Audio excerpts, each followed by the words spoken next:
Eu queria até repetir isso que eu disse. Né? Tudo encaminhou para eu viver o que eu estou vivendo hoje. Né? Por causa de uma infelicidade lá atrás, que nós pensamos que era infelicidade. Conheci minha esposa, que me incentivou a caminhar, a ter todo esse trajeto que eu já falei para todos vocês aqui. Então, acredito piamente, tudo que a vida nos traz, que Deus nos traz, Ele vai ter um propósito nisso. E eu hoje estou vivendo esse propósito.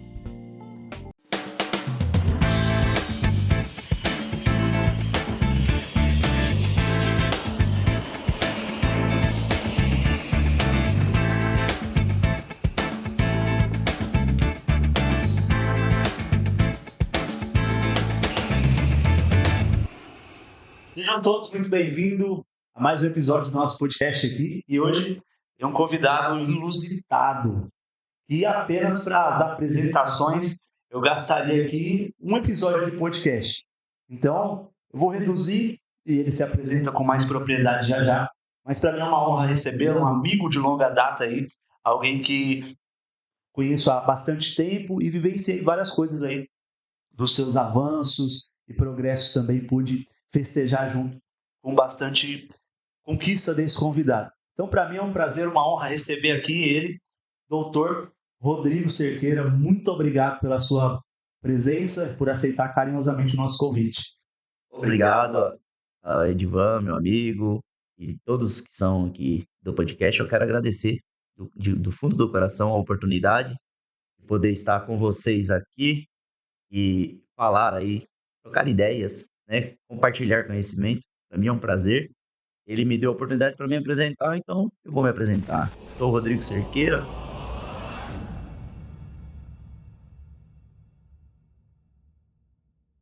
Sou advogado. Estou no momento presidente da Comissão de Direito de Trânsito da OAB de São Bernardo do Campo. Sou advogado há aproximadamente 5 anos.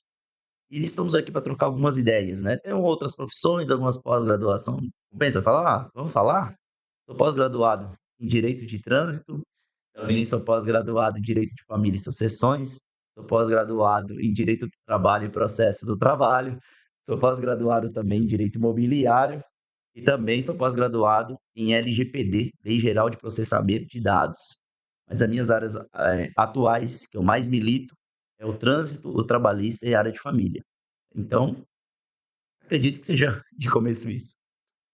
Eu conheço, né, hoje mais como advogado, porém eu sei que ele é pizzaiolo, enfermeiro, entre outras múltiplas funções, mas ele escolheu entre tudo isso ser advogado. E para quem está aqui nos acompanhando, quem é o Dr. Rodrigo Cerqueira? Onde começa a sua história? Podia compartilhar? De início aqui a gente faz uma viagem ao passado e claro, né? Você não precisa contar tudo para não corrermos alguns riscos sérios, né?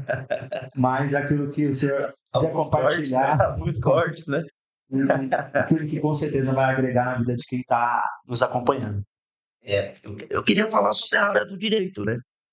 Porque hoje, graças a Deus, eu sou advogado, né? E eu sempre dou o mérito todo a Deus, né? Sou cristão, protestante, já tenho um pouquinho de ano também, né? Mas ser advogado foi uma profissão que eu nunca imaginei da minha vida, né? E para isso acontecer, teve alguns processos na minha vida que me direcionou a isso, né? Eu comecei, tudo gira em torno do meu relacionamento, né? E se eu não falar dele aqui, eu acho que eu não entro na minha casa hoje, né? Então eu preciso também dar mérito, né, à minha digníssima esposa, né, que já são quase 17 anos de casamento. Em dezembro, se Deus quiser, fazemos 17 anos de casamento. São 2 filhos, o Rodriguinho e o Murilo. Rodriguinho de 14, Murilo de 10. E sempre quando eu vou falar da minha carreira, e ainda tem um longo caminho a percorrer, sonhos a realizar, mas o mérito eu coloco a Deus primeiramente e a minha digníssima esposa, porque tudo se inicia quando eu conheci, a minha esposa, Daiane, e para ser sincero para você, eu não tinha terminado nem o segundo grau, né? E ela que me incentivou a estudar, me incentivou a correr atrás da questão profissional, né? E comecei terminando o segundo grau. Depois ela me incentivou a fazer um curso, aí eu fiz um curso de radiologia, trabalhei na área do raio-x, ressonância magnética durante 3 anos. E aí ela me incentivou a fazer enfermagem, então fiz auxiliar de enfermagem, trabalhei 3 anos como auxiliar de enfermagem também. E aí é onde eu achei uma oportunidade vinda de um amigo que eu não vou dizer quem é, digo quem é esse homem, vinda do meu amigo Edivan, uma oportunidade que ele anunciou no Facebook para começar uma faculdade, né, que até então nós estávamos ansiosos para esse momento, só que eu não sabia o que fazer. Como eu já estava na área de enfermagem, o meu pensamento foi: vou fazer uma faculdade de enfermagem. Porém, no anúncio e na faculdade que me foi proporcionado, só existia a faculdade de Direito e enfermagem só tinha em Mauá. Aí eu pensei: poxa, eu vou ter que ir para Mauá todos os dias, para mim vai ficar distante, vai ficar ruim. E aí eu pensei: então vou fazer engenharia. Só que eu odeio cálculo, odeio fazer conta, sempre foi assim. E só tinha engenharia também em Santo André. E em São Bernardo, que é a localização que eu resido, tinha faculdade de Direito. Então eu olhei para minha esposa e falei: "Eu vou fazer faculdade de Direito, e se não gostar eu tranco, gostar eu paro e começo outra coisa". Só que eu achei a minha realização. Comecei a fazer a faculdade de Direito e comecei a me encontrar, comecei a gostar do assunto, comecei a interagir, comecei a achar interessante os conteúdos.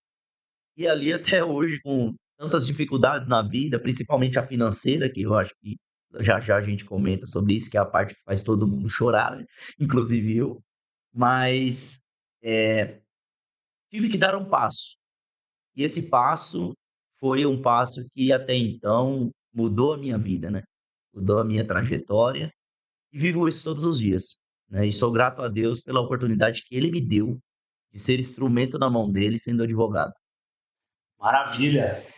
Quando eu te conheci lá em meados de 1800, brincadeira, eu ainda era um menino, né? Quando eu te conheci, a diferença de idade é pouca, na verdade, mas eu te conheci na igreja, né? Eu te conheci ali já.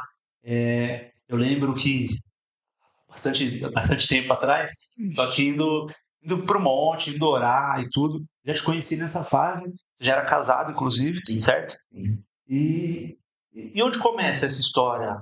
Onde nasceu, onde cresceu?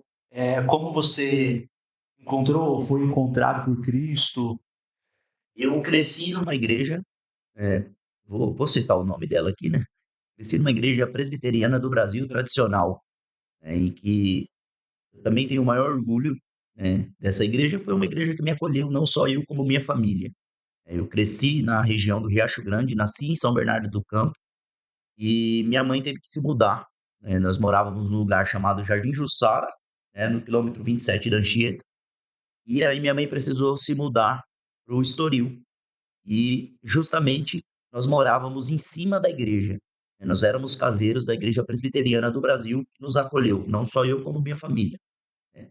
Então eu cresci na Igreja Presbiteriana do Brasil, com aproximadamente 7 anos de idade, eu comecei a tocar violão lá no grupo de louvor, já era criança, e a música também, a minha paixão, eu acredito que logo nós vamos falar sobre ela também, e que desencadeou de lá, né. Então vivemos 12 anos na Igreja Presbiteriana do Brasil, tradicional, até que o momento recebi um convite para conhecer a Igreja Assembleia de Deus, né. Então eu fui fazer essa visita e fiquei encantado com o jeito da igreja, totalmente oposta da do que eu já tinha aprendido, mas as duas igrejas, elas demonstram o verdadeiro evangelho, a verdadeira palavra de Deus, e que me chamou a atenção, né. Não vamos entrar em cunho teológico aqui, mas eu creio que cada igreja tem a sua finalidade, tem o seu alcance de pessoas, e foi na Assembleia de Deus que começou a desenrolar o desejo maior em exercer um ministério, uma chamada, até como obreiro, né. E já são 18 anos que prego o evangelho, a palavra de Deus, em algumas igrejas. né?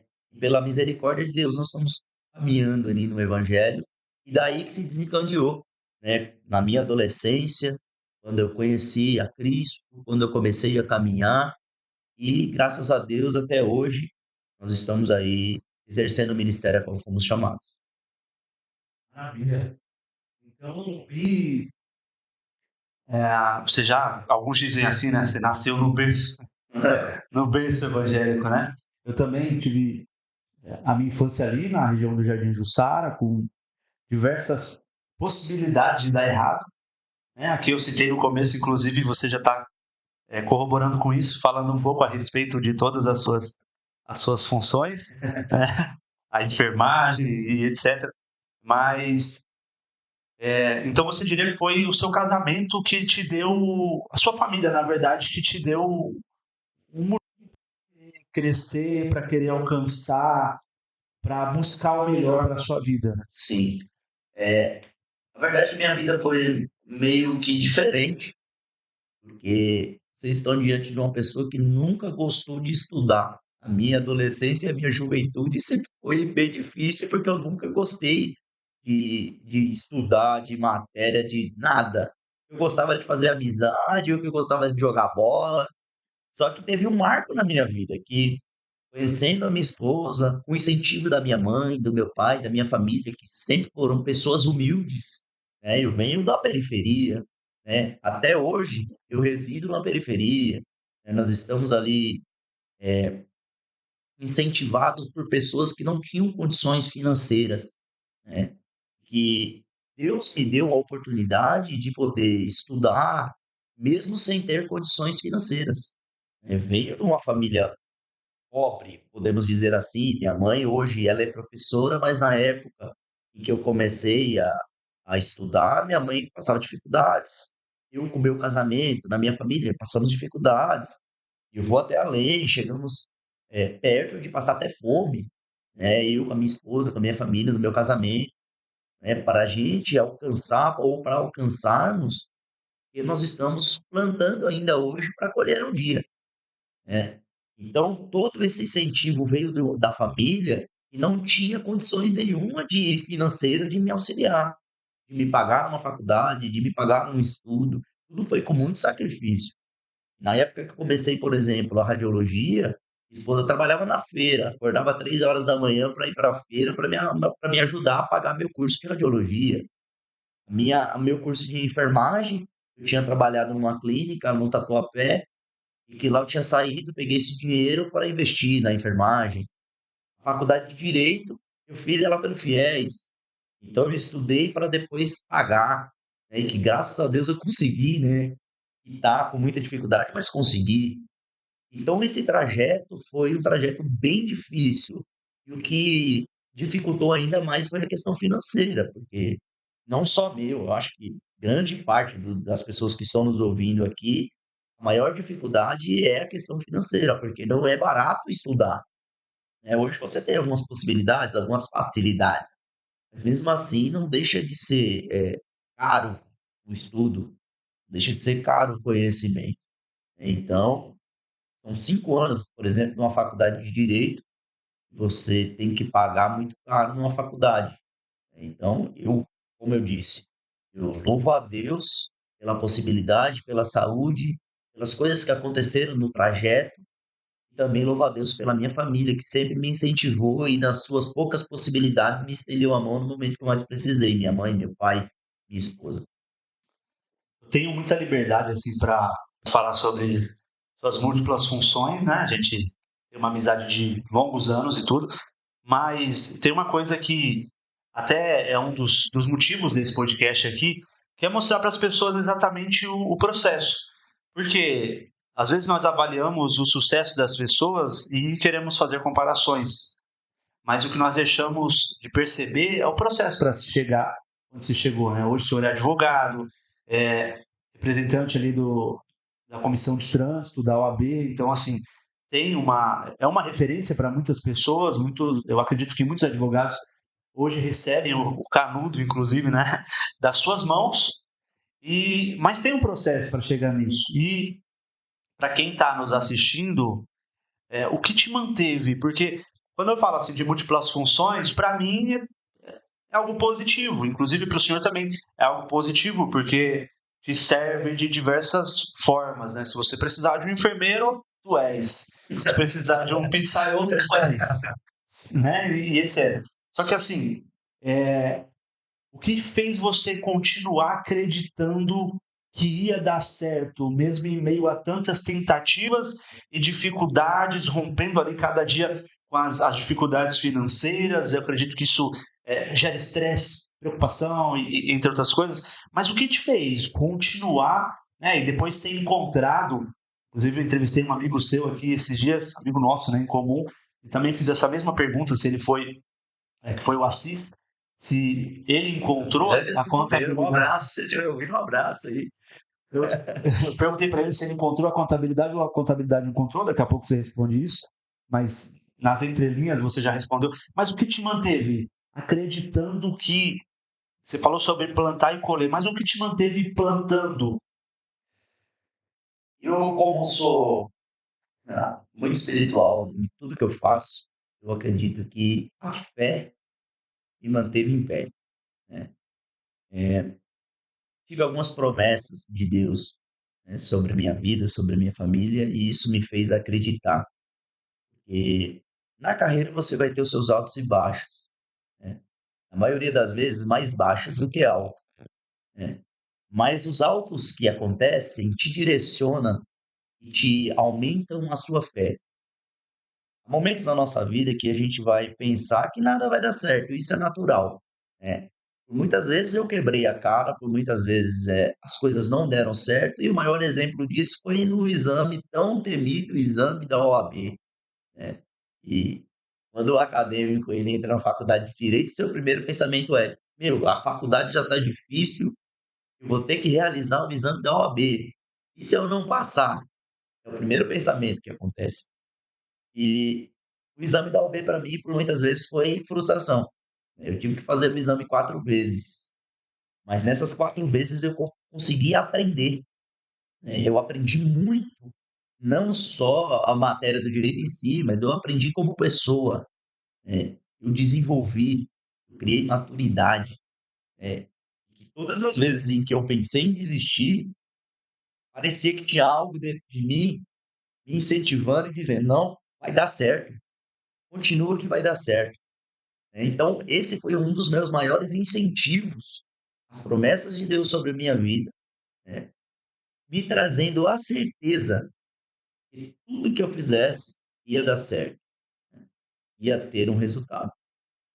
Você acredita que continuar ali, eu não vou dizer nem tentando, né? Existem muitas pessoas buscando ter sucesso em alguma coisa e acho que como nós, acho que como todos que alcançaram sucesso em alguma coisa, em alguma área da vida, eu acredito que nós, e já falei isso aqui em outros episódios, nós temos diversas áreas para trabalhar, as pessoas focam em uma e tem aquilo como algo absoluto, mas você precisa ter sucesso como pai, você precisa ter sucesso, você disse que é alguém espiritual, então você precisa ter sucesso como na sua função espiritual, de liderança que você exerce. Tudo isso são áreas diferentes que nós precisamos, como você mesmo colocou,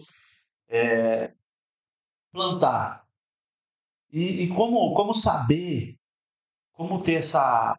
Quantas vezes o senhor acredita que é necessário continuar? Para mim é necessário continuar sempre, né? E o que eu costumo dizer é que cada um aqui vai ter a sua forma de plantar e vai ter a sua colheita. Eu não consigo me medir pela sua vida, eu não consigo me medir pela você medir pela minha vida. Cada um vai ter a sua plantação e cada um vai ter a sua colheita. Eu ouvia um comentário de um economista esses dias em que ele falava: vai ter gente que aos 25 anos que vai ser mega milionário, e vai ter gente com 70 anos de idade terminando a sua primeira faculdade e que ainda vai plantar para um dia colher, né? Então, cada um vai ter o seu caminho, cada um vai ter sua colheita, né?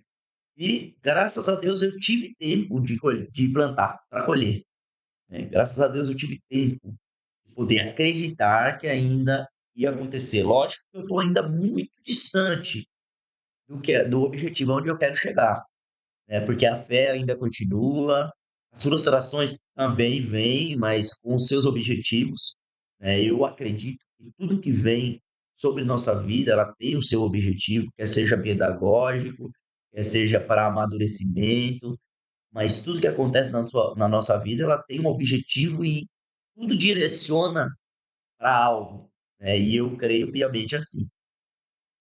O doutor disse que está distante daquilo que é o seu objetivo, sua projeção.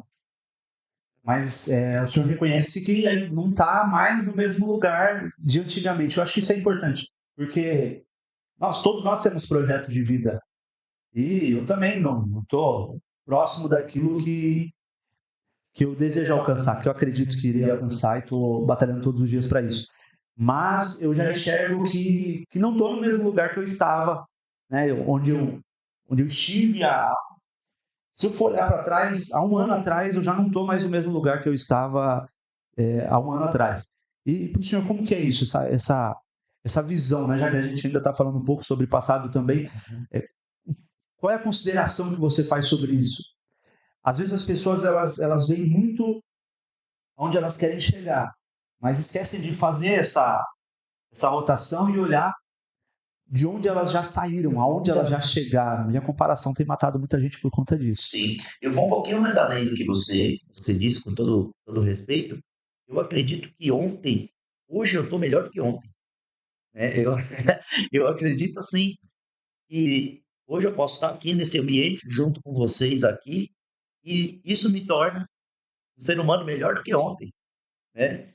Então, o meu passado, tudo que eu já realizei, né, tudo que eu já conquistei, ele não pode sair da minha memória, porque me mostra tudo que eu já passei na vida, as dificuldades da vida veio do que eu passei atrás, né? Que se hoje a gente já está caminhando, já está mais próximo do objetivo onde a gente quer alcançar, o meu passado ele tem um lado positivo nisso tudo, né? Eu dependo de lembrar do meu passado como forma de gratidão para que eu chegue no meu objetivo lá na frente.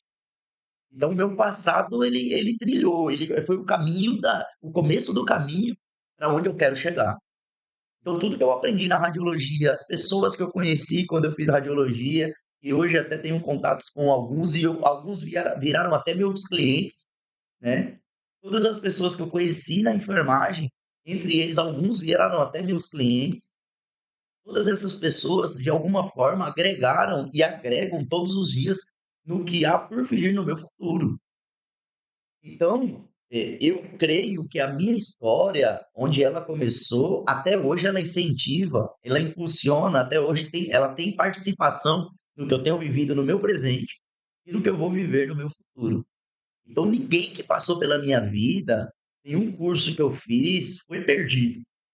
Eles tiveram seus momentos, as suas participações, para eu me tornar a pessoa que eu me tornei hoje e, consequentemente, vai melhorar ainda cada dia mais para chegar no meu objetivo lá na frente.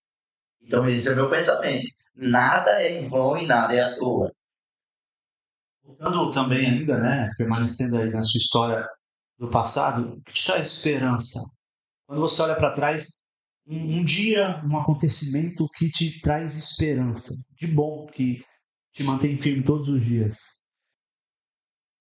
Me manter firme todos os dias, é, lembrar de todas as dificuldades que eu já passei na minha vida e que eu consegui. De onde arrumei força só pode ser de Deus para chegar no objetivo. Porque já teve momentos, e eu confesso a todos, que a vontade era desistir, largar tudo e jogar tudo para o alto, né? E inclusive na área jurídica, inclusive na faculdade de direito também, por muitas vezes eu pensei em desistir, em parar, justamente por questões financeiras. Eu já cheguei aí de bicicleta para a faculdade, porque eu não tinha dinheiro para pagar a passagem, né? Então, esses momentos que você vai lembrando, poxa, já passei por isso, já passei por aquilo e consegui vencer, é o que dá o gás, né? É o que dá energia para você continuar forte. Você tem uma família que depende de você, tem uma esposa, tem filhos, Eu acredito que esse é um dos maiores incentivos também para você não desistir, né. Fora, pessoas que você se espelha, né, que são referências, eu não falo nem de artistas, de pessoas famosas, falo de pessoas que convivem com a gente, que também passaram as suas dificuldades, passaram também os seus perrengues na vida, e hoje venceram, né, estão rumo a vencer, né, e essas pessoas também são referências para nós. Mesmo que não sejam milionários, não sejam pessoas de destaque, mas eu tenho referências que para mim elas são destaque. Para mim elas são pessoas que toda vez que eu olho eu penso: "Poxa, se a pessoa tá ali nessa dificuldade, tá vencendo, eu preciso também caminhar igual ela". É um espelho para mim. Você falou que morou numa propriedade que era da igreja, né? E como que era isso? Como foi quando você precisou sair? Foi uma escolha da sua mãe? Foi uma necessidade da igreja? A igreja avisou-nos que precisava do terreno porque iriam construir, né. Minha mãe na época trabalhava numa certa empresa, e essa empresa na mesma época deu a demissão dela. Então com a demissão dela e o pedido da igreja da devolução da casa, minha mãe conseguiu comprar uma casa lá onde a gente reside hoje, onde ela reside hoje, lá no Riacho Grande, no bairro Areião. E com isso, eu repito o que eu já disse, a vida ela tem seus trajetos, né, e por ter acontecido esse fato de nós termos mudado do Estoril pro Areião, no Riacho Grande, foi aonde eu conheci minha esposa, né. Então tudo caminhou para eu viver tudo que eu estou vivendo hoje. É, então eu queria até repetir isso que eu disse, né, tudo encaminhou para eu viver o que eu estou vivendo hoje, né, por causa de uma infelicidade lá atrás, que nós pensamos que era infelicidade, conheci minha esposa, que me incentivou a caminhar, a ter todo esse trajeto, que eu já falei para todos vocês aqui. Então, acredito piamente que tudo que a vida nos traz, que Deus nos traz, ele vai ter um propósito nisso. E eu hoje estou vivendo esse propósito. Eu acredito muito que a vida ela é um quebra-cabeça que Deus conhece cada peça. E aí ele vai juntando sem contar pra gente. Mas qual a sua idade quando isso aconteceu? Essa saída repentina, essa mudança? Porque assim, toda vez que a gente. Qualquer mudança que a gente faz causa uma transformação absoluta, traz alguns medos. Eu tinha em torno de 16 anos, né, e comecei a namorar daí com 17, então praticamente foi nesse período de 16 anos. Comecei a namorar ela com 17 para 18 e casei com 19 anos, né, então casei cedo, né, porque hoje eu tenho 20 anos de idade, né. Foi recente, né. 400 anos. Mas casei novo também, né, então isso já me trouxe responsabilidades, né. Mas eu era apenas jovem, era um adolescente que estava indo para um lugar desconhecido, eu ia ter que conhecer todo mundo, né, inclusive conheci o amor da minha vida, que eu preciso falar dela aqui de novo, né, porque senão vocês já sabem, né. Então, bem jovem, tudo na minha vida começou jovem, então já quando eu comecei a namorar ela, eu já tinha ministério na igreja, então eu já comecei a ter uma maturidade a mais, né. Já era músico, já estava tocando também instrumentos, né, então eu fui um jovem mais maduro depois dos 17 anos. Maravilha. Falando um pouco sobre a questão da vida espiritual hoje. Quem é o Rodrigo hoje? De onde você faz parte? O que você faz aí, espiritualmente falando, já que você tocou nesse assunto, que é uma parte que eu acredito que seja importante, se não a mais importante da sua vida, né? Bom, lá na igreja eu sou o presbítero Rodrigo, né, hoje eu exerço o cargo de presbitério, e é somente um auxiliar do pastor, né, então eu tenho a responsabilidade de ministrar a palavra, e já exerço alguns cargo como se fosse de pastor realmente, né. Congrego na Igreja Evangélica Doutrina de Cristo, lá na região do Riacho Grande também, congrego com o pastor Humberto Ribeiro, não é só meu pastor, também é meu amigo, né? Não só ele, como a família dele. E hoje eu auxilio lá na igreja, na área de presbítero, pregando a palavra de Deus, que é um ministério que amo. Já são aproximadamente 18 anos pregando o evangelho, né? E também exerço a área da música, né? Hoje eu sigo um pouquinho mais restrito na área da música, questão de tempo, mas já vem vindo os sucessores já também. Meu filho Rodriguinho tá também tocando ali, aprendendo alguma coisinha de música também, e tá já me sucedendo ali. Mas aproveitando, já falando da música também, fiquei 8 anos aproximadamente como maestro, né, na Assembleia de Deus, lá auxiliando os irmãos com orquestra, com banda, dei aula de música também, e toco um pouquinho de cada instrumento, né? Dá para arranhar, né? Um pouquinho de sax, um pouquinho de teclado, bem pouquinho de guitarra, né? E a gente vai. E a música é o que me ajuda também a espairecer a mente, né? Descansar a mente do dia a dia das correrias, né? Mas hoje nós nos sentimos bem mais maduros espiritualmente falando, né? E com isso nossa fé aumenta diante da palavra de Deus e o que pregamos. Você é pai de 2 filhos, né? Dois filhos. O Rodrigo Filho Lima Cerqueira e o Murilo Lima Cerqueira. São minha vida, meus dois filhões aí. Maravilha. E, doutor, o que você considera como sua missão de vida? Você tem clareza sobre isso? Ah, essa é a minha missão de vida. Isso é o que eu quero realizar, tanto assim dentro de um contexto geral, né? Tanto para sua casa, para sua família, quanto para o mundo. Eu tenho uma prioridade, como eu disse, espiritual primeiro. Eu vou falar ela do modo espiritual, depois eu falo do modo geral, né? A espiritual, nós acreditamos no chamado que nós temos, né? E na nossa chamada é a de pregar o evangelho, né? Então eu creio nessa chamada, eu creio no que Deus tem reservado, não só para mim, mas para nós, né? Diante da sua palavra e do amor de Cristo. Então onde eu vou e eu tenho a possibilidade de falar do amor de Cristo, eu aproveito a oportunidade, né? Mas nós temos sempre objetivos a se cumprir, né? E um dos maiores objetivos nossos é sempre, eu acho que a prioridade é o bem-estar da nossa família. Então, nós queremos alcançar os nossos objetivos para a gente dar esse bem-estar para a nossa família, né? Ter um bem-estar e assim também abençoar aqueles que estão à nossa volta. Eu acho que esse é o objetivo geral, quer seja na área jurídica, quer seja na área espiritual. Eu não viso algo só para mim, né?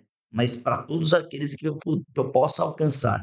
Eu tenho um amigo advogado e ele já é de idade, mas eu tenho muito respeito por ele porque ele é um sábio, né? E ele diz assim: eu ser advogado é ser um instrumento na mão de Deus, é ser um instrumento na mão de Jesus. Por quê? Porque Jesus vai dizer que ele é advogado.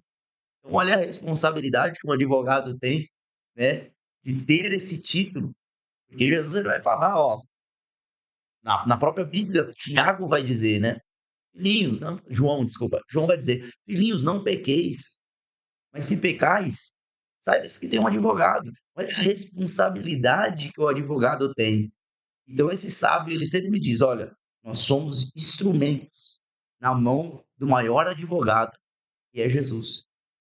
Então, eu me coloco, de uma forma geral falando agora, como um instrumento na mão do maior advogado, que é Jesus. Maravilha. Você acha desafiador ser advogado no Brasil? Demais. Muito, muito. E todos os dias a gente aprende, né?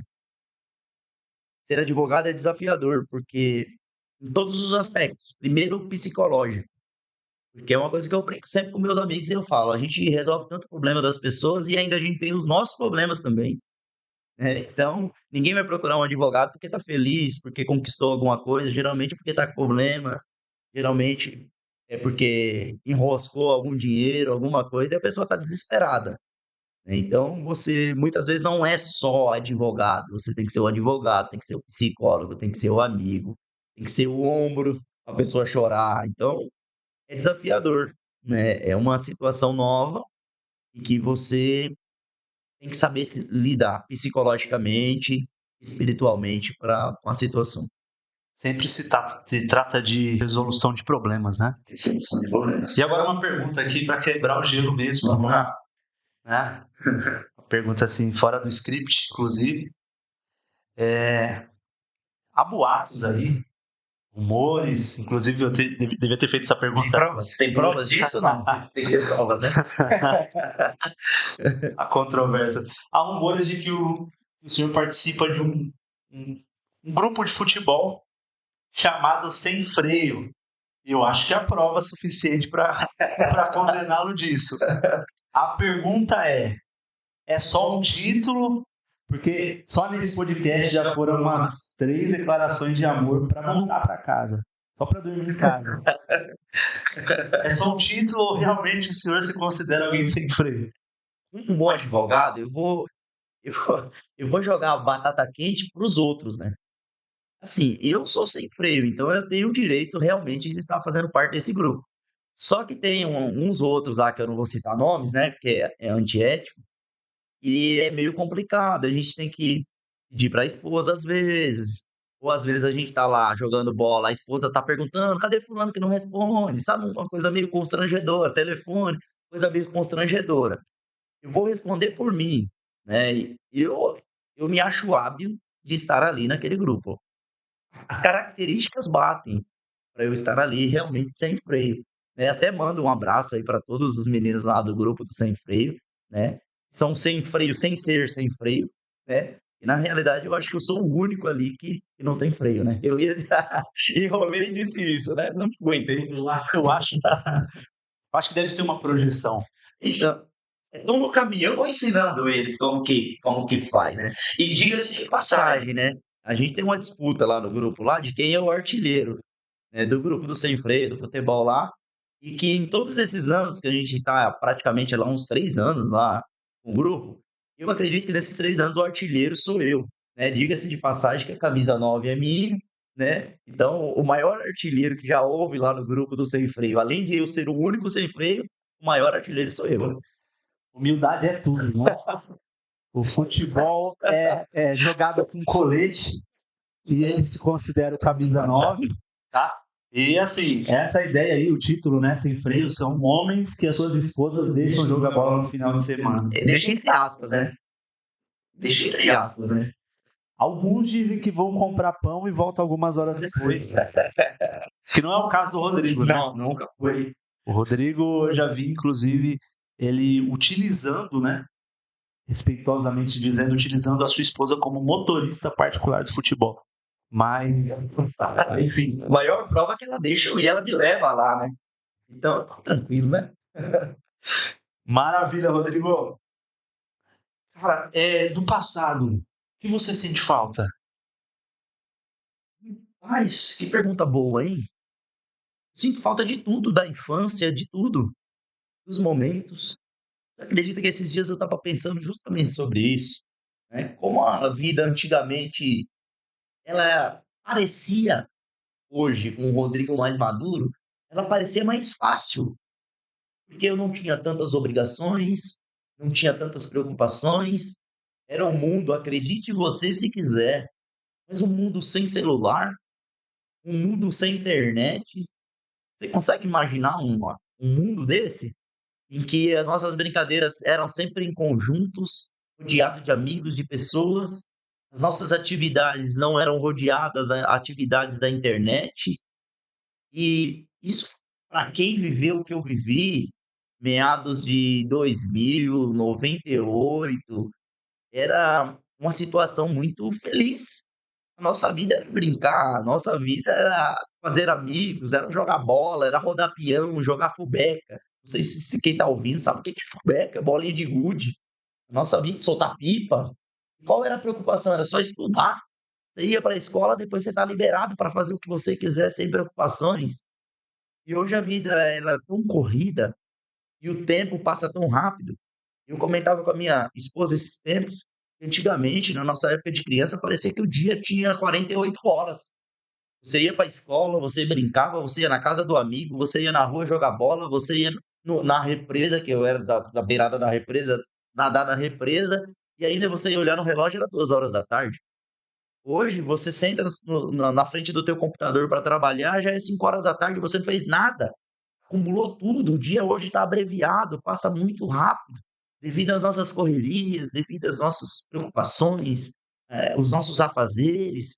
Então eu sinto falta desse tempo em que nós éramos criança e a nossa preocupação era brincar, a nossa preocupação era jogar bola, fazer amizade. Eu acho que isso faz falta para quem era desse tempo nosso. Mais afeto, né? Mais Sim. contato humano e tudo. Uhum. E se você tivesse um passeio para ir no outro dia, parecia uma eternidade. Uma internet fora a ansiedade. Play Center, Hop Harry, era a nossa Sesc Itaquera. Quantas vezes com a escola, né? Excursão para Sesc Itaquera. Era uma alegria. E hoje eu tenho minhas alegrias. Amo a minha vida hoje. Amo tudo que eu tenho hoje. Mas parece que antigamente tinha um gostinho a mais, né? Eu não posso falar assim porque é nessa parte dos passeios, né? Porque eu passeava no máximo, para a parte de baixo do bairro ali. Era o que a condição permitia. Era o que a condição permitia. O Rodrigo, ele sempre fala que ele foi contar a história dele pro cavaleiro e o cavalo chorou. Chorou, papai chora. Mas acho que tem bastante coisa boa para relembrar. Isso é bom, né, cara? Bom, é sinal de que vivemos, de fato, fora do mundo ilusório que é apresentado hoje pelo celular, pela internet, né? E eu acho que uma das maiores gratidões poder ter vivido essa transição, né? Eu vivi o mundo analógico e para depois viver o mundo tecnológico, né? Então isso foi um marco, né? Até na questão de celulares e toda a tecnologia, né? Dos telefones fixos, dos orelhões, né?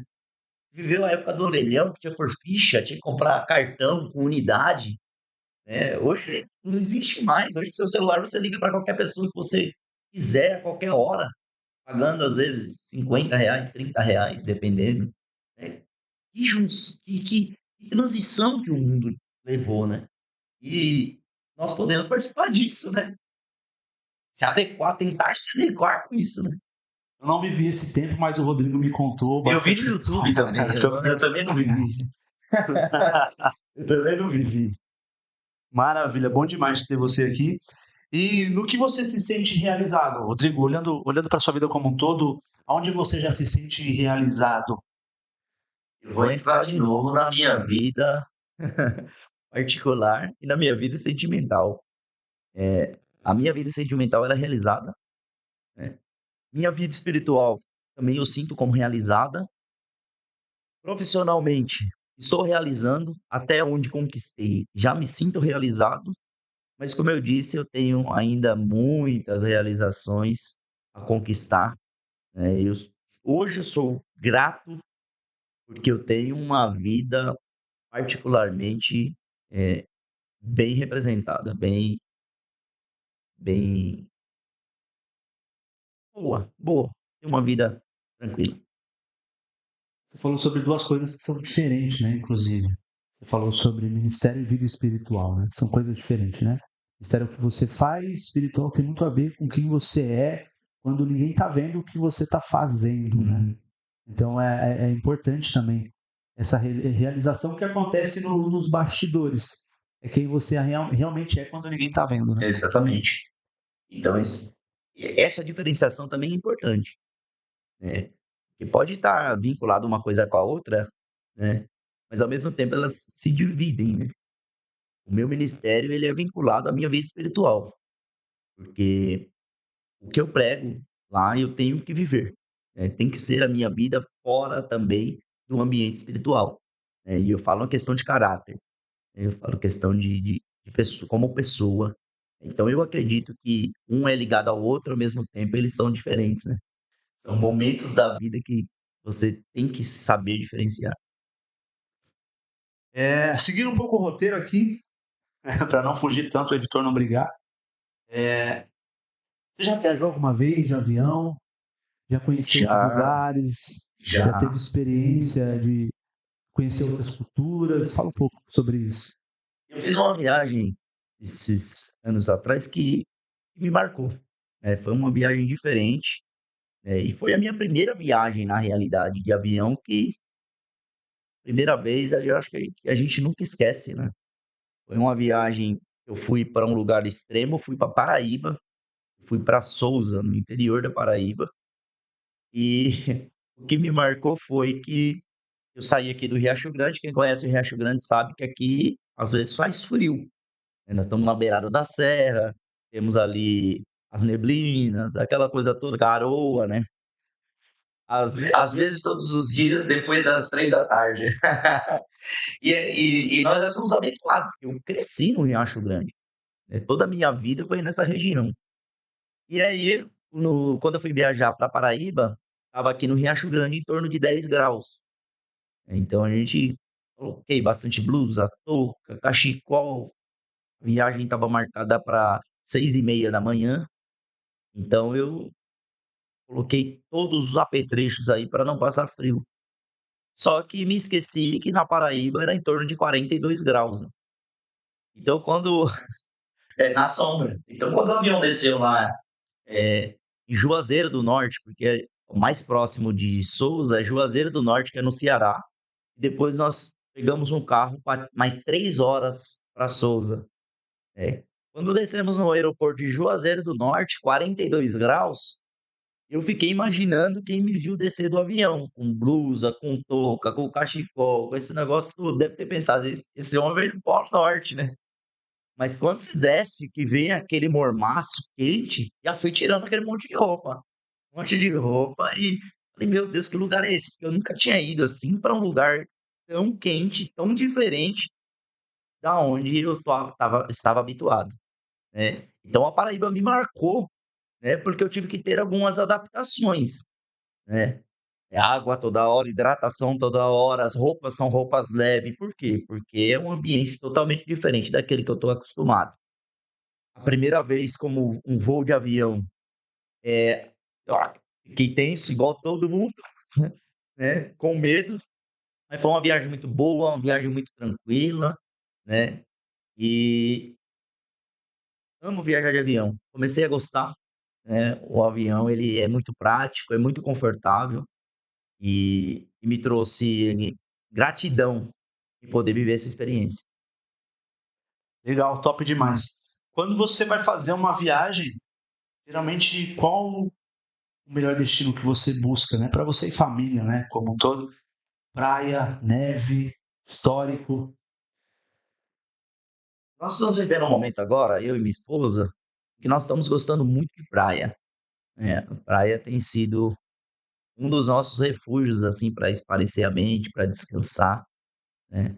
Até um tempinho atrás nós viajamos a última vez, não foi nem de avião, viajamos de carro, né, fizemos uma pequena viagem ali para Arraial do Cabo, né, e um lugar também que nós queríamos conhecer. Foi excelente, muito bom, né, as praias lindas, conhecemos pessoas, reencontramos amigos lá também, né, e foi um ambiente que nos ajudou, assim, a espairecer a mente. Então praia tem sido o nosso rumo aí, na maioria das vezes. Verdade, você tinha me contado que atualmente tem utilizado até alugar carros para conhecer os lugares assim um pouco mais próximo, né? E quando você fala de conhecer pessoas, eu acho que assim, nessa live não tem ninguém que não te conheça, né? A gente faz a apresentação, mas é porque faz parte do roteiro, mas não tem ninguém que não te conheça. Se tem alguém que pode se tornar, Será? Mas é se tem completar mesmo alguém que essa pode frase? se tornar um vereador dessa cidade, com certeza esse alguém se chama Rodrigo Será, Silveira. rapaz? Sem dúvida. Mas é bom demais conversar contigo, meu amigo, recebê-lo aqui. E vamos partindo aí um pouco pro final do nosso episódio aqui. Mas qual lugar você evitaria e por quê? Viajar. E por quê? Mas pergunta difícil, hein? Eu acho que pelas poucas viagens que eu fiz, eu ainda tenho curiosidade de conhecer todo tipo de lugar. Talvez eu tivesse viajado muito mais, eu acho que eu teria esse lugar que eu evitaria. Mas até então, pela quantidade de viagens que eu fiz, eu ainda tenho vontade de fazer muitas viagens. Eu ainda não tenho, acho, esse lugar que eu quero evitar. Eu tenho curiosidade de conhecer qualquer lugar. Aí você vai dizer, mas o Irã, a Ucrânia, tá. Eu teria curiosidade de conhecer, sim. Eu teria, mesmo com os riscos, eu acho que eu teria curiosidade. Então, eu acho que eu não tenho um lugar assim que eu queria evitar. Eu acho que eu tenho vontade de conhecer tudo. Todos. Durante a guerra, não, né? Durante a guerra, não. Períodos a gente pode ser mais seletivo com isso, mas até então, lugares, todos. Possíveis e imagináveis. Eu já imaginava que a resposta era essa, porque o político não vai, ele não vai falar mal de ninguém, sabe? Ele vai sempre corroborar para que todo mundo o ame, entende?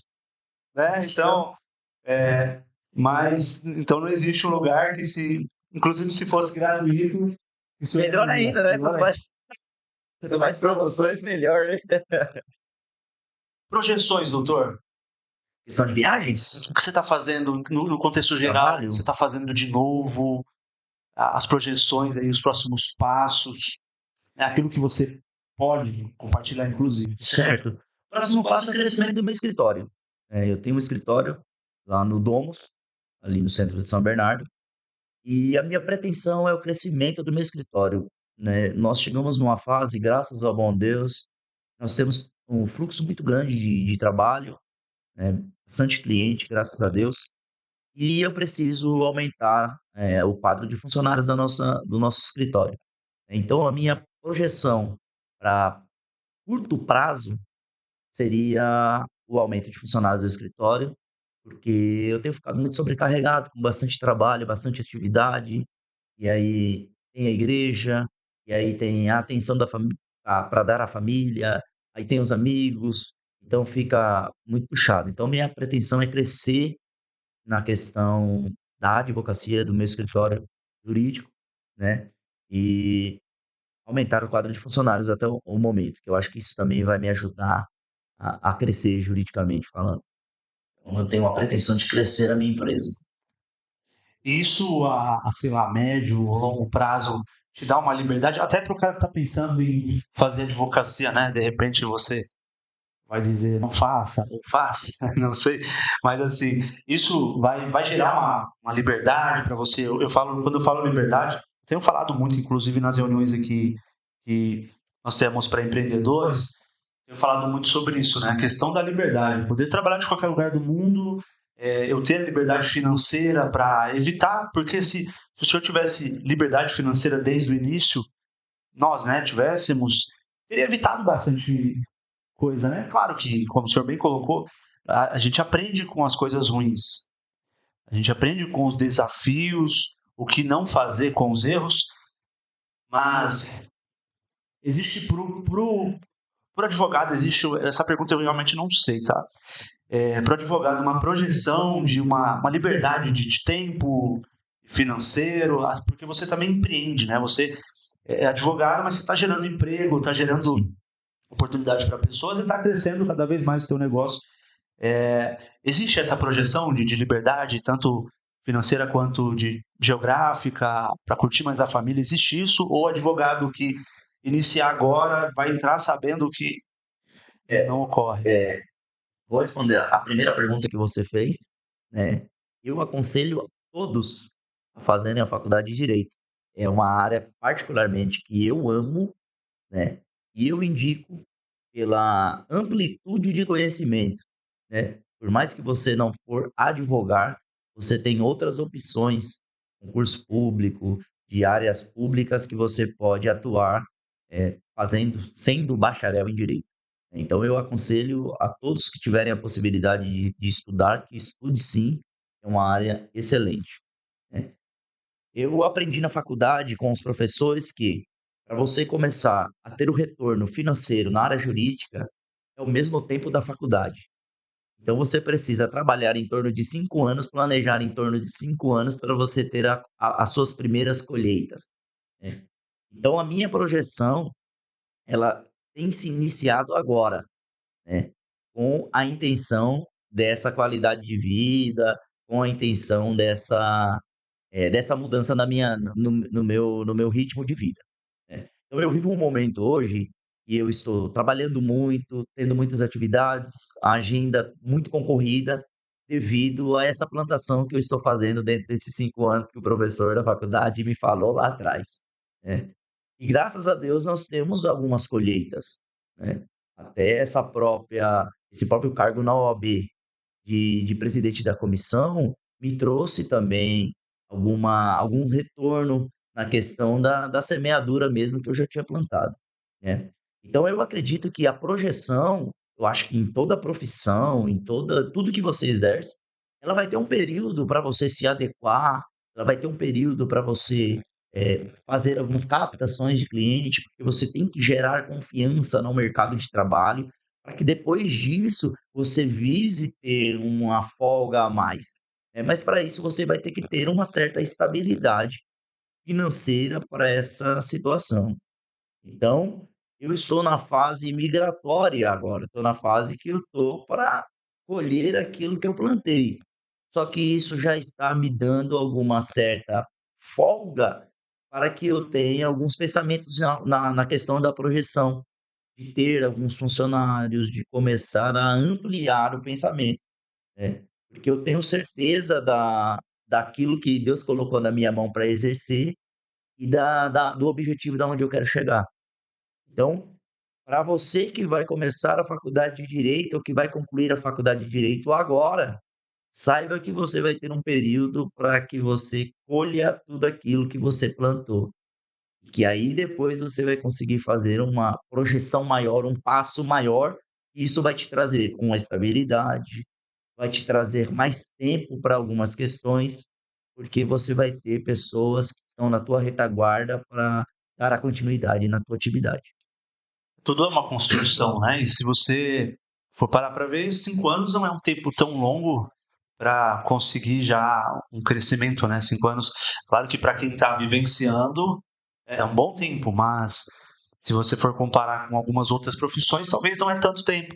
Pessoas passam aí 20 anos para buscar o mínimo de crescimento e de tranquilidade. Se você nunca delegar, você nunca vai crescer, nunca vai expandir. Mas eu acho que 5 anos é um bom tempo para se construir algo. Sim, sim. E desde que a pessoa também queira crescer, né? Eu conheço pessoas que são empreendedores e que não têm perspectiva de crescimento. Para eles têm aquele X de cliente, já está excelente, não pensa em contratar funcionário, porque pensa na dor de cabeça que pode ter. Ele mesmo executa o trabalho já há muitos anos e não tem pretensão, uma projeção para crescimento. Eu conheço pessoas dessa forma. Eu já viso o crescimento, né? Eu já viso expandir, já viso crescer. Mas eu acho que a maior dificuldade, e agora eu vou inverter aqui a, a, a jogada agora, né? Quem vai, eu acho que vai dar o corte no vôlei agora vai ser eu, né? Porque as pessoas, os empreendedores, chegam numa fase em que eles não sabem qual é o momento de crescer. Eu passei por essa dificuldade. Qual é o momento? Será que é agora? Será que é depois? Contrato agora? Contrato depois? Será que eu tenho condições de crescer agora? Qual é o momento de crescer? E essa é uma pergunta que eu faço para mim todos os dias. Será que é o momento de expandir, de crescer? E eu queria que você me ajudasse, Edivan, e me respondesse. Qual é o momento que o empreendedor tem a certeza que é o momento de crescer? Acredito que essa resposta é muito individual, né? Editor, corta essa parte aí, tô brincando. Se baseando na Bíblia, que é aquilo que é o manual de fé que nós acreditamos, eu vejo que Moisés chegou um momento que ele estava sobrecarregado. Acho que nada vale a sua saúde por completo.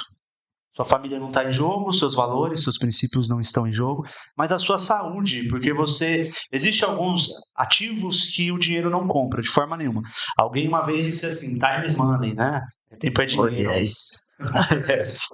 Mas talvez para aquela ocasião, para aquela pessoa, isso é uma realidade, uma verdade. Mas não é uma verdade que se aplica em todos os sentidos da vida. Porque, por exemplo, alguém que tem 1 bilhão de reais não pode comprar mais 1 minuto de vida. Entende? Então, na realidade, tempo não é dinheiro. Tempo é muito mais valioso do que dinheiro.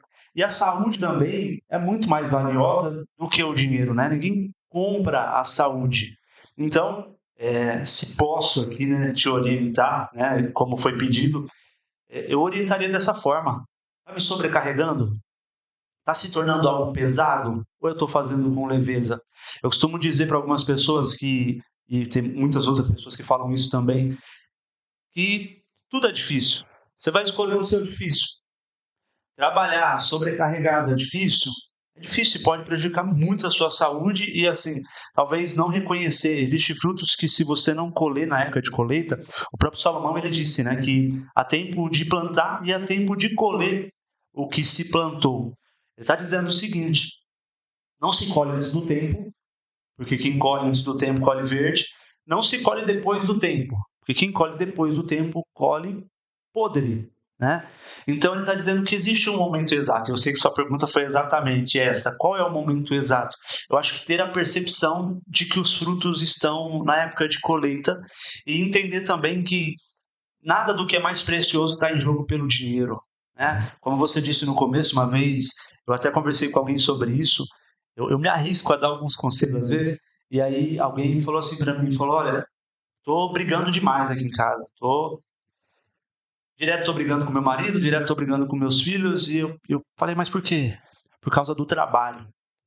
E aí eu fiz uma pergunta, eu falei: e por que você trabalha?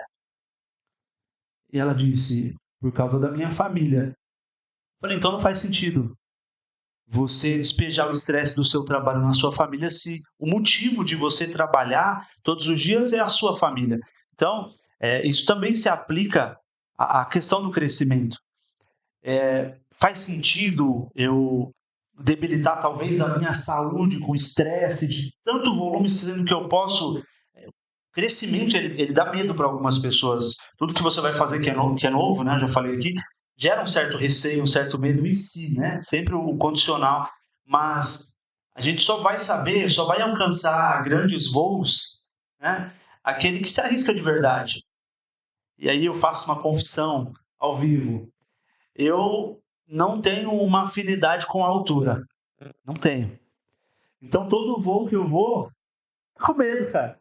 Só que eu aprendi na vida que as maiores decisões da minha vida, elas vão ser tomadas mesmo com medo, se eu quiser resultados melhores. Então, eu procuro, assim como você também já expôs que é o seu modelo, o seu estilo de vida, eu procuro buscar sempre em Deus, saber se realmente é tempo de colheita ou se é tempo de continuar plantando e ter esse diagnóstico, no que isso está, esse sobrecarregar, no que vai me atrapalhar. Chega o tempo que o sogro de Moisés, se não me falha a memória, chega para ele e fala: olha, Moisés, você precisa delegar. Chegou o tempo de você delegar, senão você não vai suportar o peso. Às vezes, aquilo que a gente está construindo começa a tomar uma proporção, e graças a Deus por isso, tenho te visto tomar essa proporção também, né? Aquilo vai tomando uma proporção que a construção vai se tornando pesada. Então, qual é o momento de delegar? É quando aquilo que você está construindo está ficando pesado.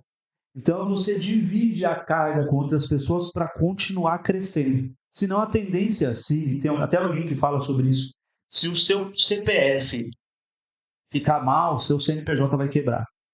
Entende? Então eu acho que esse diagnóstico ele é pessoal de cada pessoa. Eu buscaria, como sou aconselhado e já sigo isso há muitos anos, buscar a direção de Deus. Foi isso que me trouxe até aqui também. E verificar isso. Qual é o peso que eu estou carregando? Qual o peso que eu suporto aqui daqui a mais, quem sabe? O professor falou 5 anos, mas daqui a mais 5 anos, onde eu quero chegar? Qual o tamanho dessa construção? Se essa construção é muito grande, eu vou precisar delegar peso. E o que é interessante a gente também ressaltar, que quando a gente fala em sucesso, progressão, crescimento, tudo parece que está tudo vinculado a dinheiro, mas nem tudo, como você disse, é dinheiro, né? Pode estar vinculado também a uma saúde mental, né? Você vai ser saudável mentalmente com o teu crescimento. Pode ser como pessoa, satisfação própria, como ser humano, você vai ser melhor. Então, o sucesso, ele não é só financeiramente, mas é um sucesso de realização pessoal, é um sucesso de uma saúde, física e mental em dia. É um sucesso que abrange tudo isso. né? Então foi interessante. E aí vem Jesus, com que ele vai instruir o empreendedor. Qual é o homem que vai construir sem sentar, fazer o orçamento, quanto que vai gastar, quanto que ele tem. Então Jesus ali ele vai dar uma aula sobre como crescer, né? E como que você cresce? Dando passos que você sabe que você pode dar, né? Caminhando na velocidade que você sabe que você vai conseguir caminhar. Então é o que Jesus ali vai instruir os seus discípulos e o povo daquela época. Você precisa ter um orçamento daquilo que você gasta.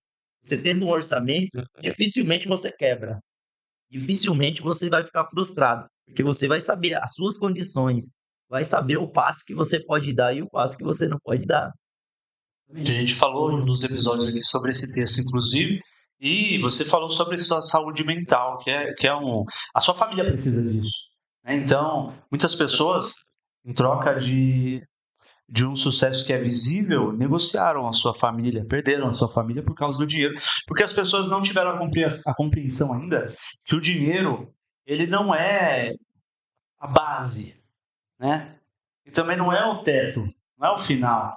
O dinheiro é só o meio ali, é uma ferramenta que você vai utilizar exatamente para cuidar das coisas que para você tem mais valor. Ou pelo menos esse deveria ser o lugar dele. Para muita gente não é, mas esse deveria ser o lugar dele. Uma ferramenta que você utiliza para cuidar de coisas que você realmente vê valor e não preço. Entre elas a sua família, a sua saúde e muito mais. Então você não está governando só apenas no sentido profissional ou no sentido financeiro. Não, você governa outras áreas também. Sua família precisa do seu governo, sua saúde também precisa do seu governo. Davi, ele fez um pedido para Deus que eu acho muito, eu levo sempre em consideração esse pedido dele, entre outras coisas que ele falou, mas ele disse assim no Salmo 23, unge a minha cabeça com óleo, o meu cálice transborda. Ele está dizendo o seguinte, se a minha mente estiver bem, se a minha mente estiver consagrada, se a minha mente estiver sendo direcionada, as coisas vão fluir, elas vão transbordar, não tem como não transbordar. Um outro momento ele também diz assim, por que te abates, ó minha alma? Por que te perturbas dentro de mim? Espere em Deus, pois ainda louvarei. Então ele sendo pregador, igual o senhor, quando eu te conheci o senhor já era pregador, eu fui aprendendo no meio do caminho, fui aprendendo contigo inclusive no meio do processo. Verdade. Mas Davi, como pregador, ele pregou para ele mesmo. E às vezes as pessoas deixam de fazer isso, falar consigo mesmo, conversar com a sua alma e dizer: olha, por que te abates? Então não está em jogo. Não está em jogo. Eu passei por um processo complicado que o senhor também passou, pouco tempo atrás, de luto. No meu caso foi com meu irmão. E eu percebi ali o valor que tem você cuidar de si. Eu não ligava para isso. O valor que tem você cuidar da sua mente, você cuidar da sua alma, você fazer uma análise que seja justa, né? Como você falou, cada passo fazendo uma medida para ver se o meu passo alcança a distância que eu estou querendo saltar, né? Fazendo os cálculos disso. Então eu aprendi da pior maneira possível que é necessário fazer isso. Cuidar de si, cuidar da sua mente, cuidar da sua alma, né? Então eu acredito que o momento para se dar esse passo é quando você calcula e o peso já não cabe mais somente no seu ombro. E é bom demais você poder compartilhar o seu projeto com outras pessoas que às vezes, é isso que a gente tem feito aqui, inclusive, pessoas que às vezes não têm direção e através do seu posicionamento de ter uma direção, de ter um projeto de vida, elas passam a enxergar que para elas também é possível. Lá de onde você veio, passando por tudo que você passou, existem pessoas que estão passando por essa situação hoje, e eu acredito que através da sua história elas vão entender que para elas também é possível. Sim. Eu queria deixar também um texto aqui do sábio Salomão, ele vai escrever, nesse mesmo papo que a gente está tendo aqui de mente, né? Ele vai escrever assim: sobre tudo que se deve guardar, guarda o teu coração, pois é dele que procede as saídas da vida. O que Salomão agora está querendo dizer é simplesmente isso, da tua mente. É o coração que ele fala, ele está falando da mente. É da tua mente que vai sair, vai acontecer as saídas da vida. Quando você estiver enrolado, a tua mente, a tua sabedoria, ela vai te instruir a você desenrolar. É isso que Salomão está querendo dizer. As saídas da vida vai vir do teu coração se ele estiver guardado, se ele estiver preservado, se ele estiver saudável, né? Eu passei como você acabou de dizer, nós passamos também luto que é muito difícil, né. Mas antes disso, eu passei algumas dificuldades psicológicas, né. E que o meu psicológico, devido a trabalho, a preocupações de escritório, a preocupações familiares, ele começou a ter reflexo no meu corpo, e que eu comecei a ficar doente. Tive pressão alta, uma glicemia alterada, e é um ponto que eu tenho que ficar internado. Justamente por quê? Porque a minha mente estava doente e automaticamente deixou o corpo doente.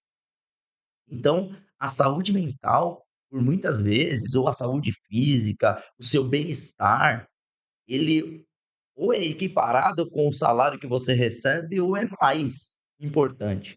Porque se você está doente psicologicamente e fisicamente, o dinheiro não vai te auxiliar em nada, né, ou pelo contrário, você também não vai conseguir alcançar o dinheiro, porque você está doente. Então, eu até ministrava esses dias lá na igreja, falava justamente sobre isso. A tua mente saudável, o teu corpo vai estar saudável. A sua mente doente, o teu corpo vai estar doente. Do que adianta alguém sem nenhum pingo de sanidade ter na sua conta R$ 1 bilhão? Não tem valor. Porque quem gerencia tudo isso é você. Então, muitas vezes as pessoas negligenciam por causa da comparação, é o tempo todo vivenciando, né, uma vida ali de, até falei isso no último episódio também, vivenciando uma vida que é ilusória, que é apresentada só no Instagram.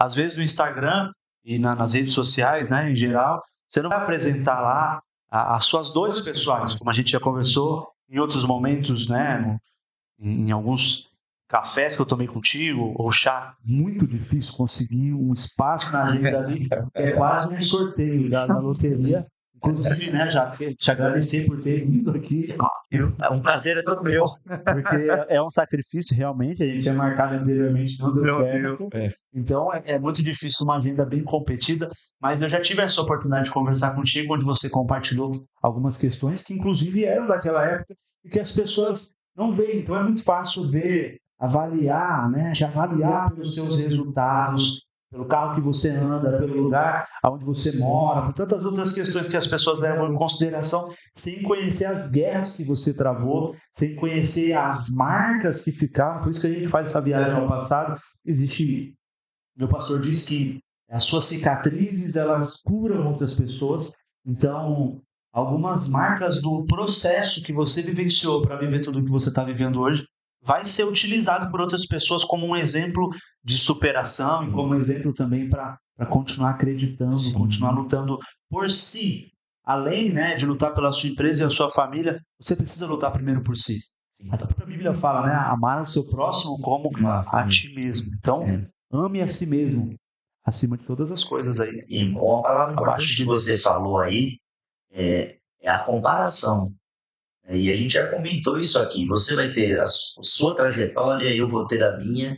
É uma coisa é você se espelhar em alguém, outra coisa é você se comparar a alguém. Porque você pode chegar num ponto de até questionar por que que fulano consegue e eu não consigo?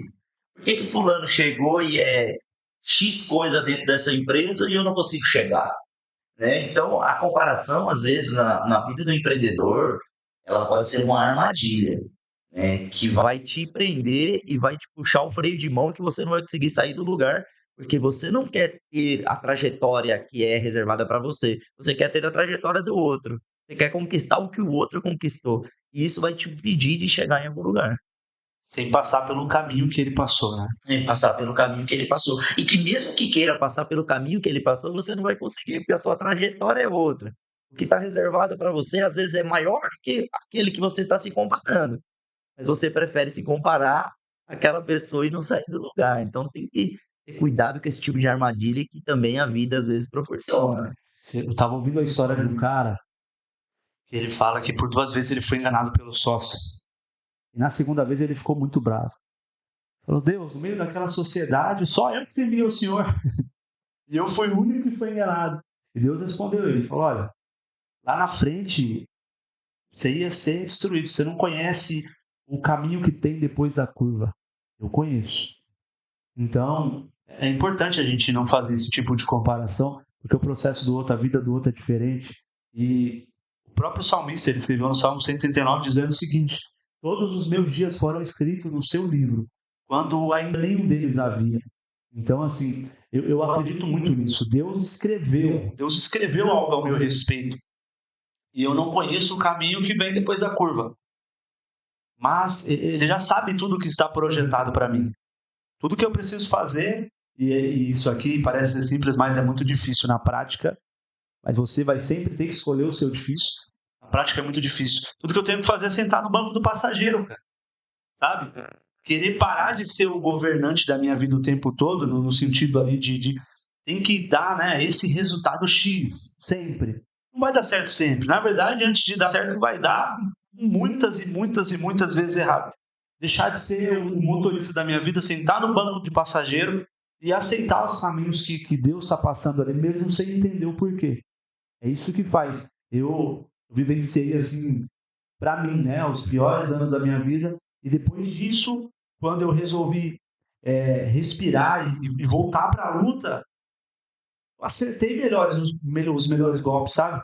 Eu encaixei melhor os golpes. Então, o senhor é lutador, inclusive, também. Isso é de jiu-jitsu, né? Eu gosto. Eu vou falando, eu vou lembrando das atribuições dele. Mas eu acertei melhor o golpe, sabe? E também eu me vejo como uma pessoa, como o senhor me colocou, melhor do que eu era antes, com um olhar diferente para algumas coisas. Então, é muito sobre isso, sabe? Entender que eu nunca vou conseguir fazer com que as coisas corram sempre da forma que eu quero. Até porque eu pouco gerencio, né, aquilo que é possível na minha vida, quanto mais ao redor de mim. Não tem como gerenciar todo mundo para que as coisas terminem exatamente como você planejou. Mas o que eu posso fazer é confiar absolutamente em Deus, acreditar poderosamente em mim e continuar lutando por aquilo que eu acredito. Como foi na vida de Abraão, né? Deus faz a promessa para Abraão, chama ele, tal, e aí sai da sua terra, da tua parentela, vai para a terra que eu te mostrarei, farei de ti uma grande nação e tu será uma bênção. E aí, quando Abraão agora vai sair da terra, o que que ele faz? Leva com ele Ló. E aí vira aquela guerra que é um ponto de ter que se separar. Ló olha as terras, a boa pastagem, tal, e escolhe o outro lado. E aí, quando Abraão agora se distancia de Ló, Deus vai renovar as promessas com Abraão. O que que Deus está querendo dizer ali? Poxa, era para você, não é para Ló. Você tinha tudo para já ter, tá no encaminhamento da promessa, mas você carregou consigo Ló. E aí teve que distanciar de Ló para Deus renovar as promessas com Abraão. Então, eu uso isso como a comparação com outras pessoas. Você tem o seu trajeto, você vai ter aquilo que você vai conquistar, você vai ter o teu caminho. As pessoas são referências para nós, mas vocês vão passar dificuldades diferentes das outras, mesmo que o objetivo da conquista seja o mesmo, mas cada um vai ter o seu caminho, né, e nós vamos ter que passar por eles, porque esses caminhos que vai nos trazer maturidade, vai nos tornar pessoas melhores, e que quando eu chegue lá no topo, eu vou ter que ter passado por todos esses caminhos, porque se eu chegar o Rodrigo hoje no topo, talvez eu não seja uma boa pessoa. Então o trajeto, o caminho vai me ensinar para quando eu chegar lá, eu ter maturidade suficiente para sustentar o caminho ou o objetivo que eu queria ter chegado. Então, é isso que não nos faz parar, sabe? É isso que não nos faz parar, porque eu tenho uma certeza da onde Deus quer nos levar. Não falo só de mim, mas falo de nós agora. Onde Deus quer nos levar, qual é esse objetivo? Então Ele está nos tratando, está nos modelando, para que quando nós chegarmos no objetivo, nós sejamos preparados para aquilo que Deus tem para nós. Muito bom, sempre bom falar contigo. Estamos partindo aqui para as considerações finais. Eu acredito muito que você já encontrou para a sua vida, né? Por tudo que você compartilhou aqui, tem muito mais, eu sei, né? Mas acredito que você já encontrou para a sua vida um significado. E eu queria que você deixasse um recado para alguém que não encontrou o significado ou não vê o significado da vida. Quais seriam as suas palavras para alguém que está nessa situação? Primeiramente, fé, né? Você precisa acreditar. Então eu digo para todos que estão nos ouvindo agora aqui, você precisa acreditar. Nem tudo está perdido e que tudo há possibilidade. Nós cremos num Deus que pode todas as coisas, né? Ele pega alguém lá do estoril, tal, que não tinha perspectiva nenhuma de vida, e de repente o cara faz um curso, faz outro, vira advogado, tem umas oportunidades, as portas vão se abrindo. Qual finalidade? Se Deus não é o Deus do impossível. Alguém que era condenado à morte, alguém que tinha tudo para não ser nada da vida. Até brinco com o meu amigo, quero até mandar um abraço para ele. Se eu não mandar também, ele fica chateado comigo. É o Vitor, doutor Vitor, um abraço. E eu brinco com ele, eu falo com ele, Vitor, a gente tinha tudo para não ser nada, para morar debaixo da primeira ponte. Mas aí Deus vai e tem misericórdia, e pega aquilo que era impossível e torna possível. Então eu deixo essa mensagem para você hoje. Todos os seus planos, todos os seus projetos impossíveis, Deus pode torná-lo possível. Como tornou na minha vida. Maravilha, obrigado, doutor, pela sua presença, pela sua participação. Se, claro, existir alguém na face da Terra que não conheça, como te encontra pelas redes sociais, como que alguém pode, inclusive, buscar aí no seu trabalho aquilo que você faz, né, como profissional, como que eu te acho? Instagram, rodrigocerqueira.adv, podem adicionar lá. Temos também o Instagram da Comissão de Direito de Trânsito da OAB de São Bernardo, a trânsito.sbc. Seguem a gente lá, a gente sempre coloca lá notícias, novidades, tudinho lá no nosso Instagram, só seguir lá. E temos o Facebook Rodrigo Cerqueira também, podem nos seguir. Bom, nós vamos finalizando assim, então. Muito obrigado, doutor, mais uma vez pela sua presença ilustre aqui na nossa empresa, no nosso podcast. As portas estarão sempre abertas para o senhor aqui, tá bom? Muito obrigado. E eu te encontro aí em um próximo voo, no próximo episódio. Um abraço e até lá.